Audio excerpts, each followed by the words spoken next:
جی ناظرین، اس وقت ہمارے نمائندے رانا عمیر پارلیمنٹ ہاؤس کے باہر کھڑے ہیں. ہم ان سے پوچھتے ہیں آج کی تازہ ترین صورتحال کے حوالے سے.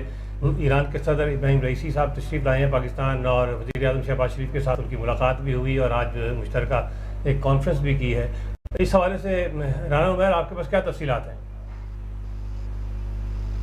جی بالکل، میں اس وقت پارلیمنٹ کے باہر موجود ہوں. ایرانی صدر کا دورہ پاکستان کتنی اہمیت کا حامل، ذائقہ کہنا ہے کہ انتہائی مفید ثابت ہوا وہ پاکستان کے لیے انتہائی، کیونکہ وزیر اعظم شہباز شریف کے وزیر اعظم ہاؤس میں جب ایرانی صدر کا گارڈ آف آنر ان کو پیش کیا گیا تھا تو کافی خوشگوار موڈ میں دکھائی دیے ایرانی صدر اور پاکستانی وزیر اعظم. پاکستانی وزیر اعظم نے کہا کہ ایرانی صدر کے دورے پاکستان میں ہم نے اپنے مذہب کو، اپنی سرمایہ کاری کو، اپنے جتنے بھی مفید جو سرمایہ کاری ہوگی ان کو دیکھنا ہے، ان کو مفید جو ہے وہ پاکستان کے لیے کتنا کارآمد ثابت ہوں گے، ان سب پر بات ہوئی. ایرانی صدر کا کل جو ہے وہ دورہ لاہور ہے، پھر وہ کراچی کا دورہ بھی کریں گے. گزشتہ صبح آج جو ہے وہ صبح ایرانی صدر جو ہے وہ پاکستان تشریف لائے گئے تھے.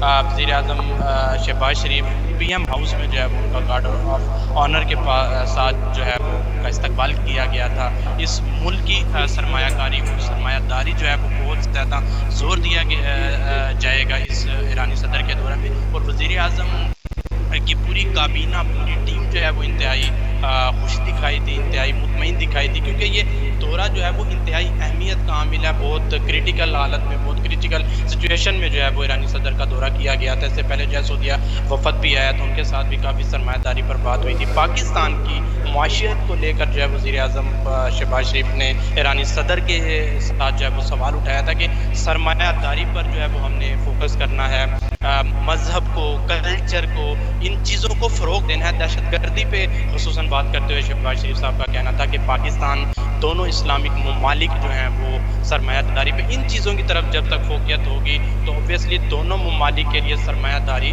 بہت زیادہ ضروری ہے. جی بہت شکریہ ناظرین. رانا عمیر ہمیں پارلیمنٹ ہاؤس کے باہر سے تازہ ترین صورتحال سے آگاہ کر رہے تھے.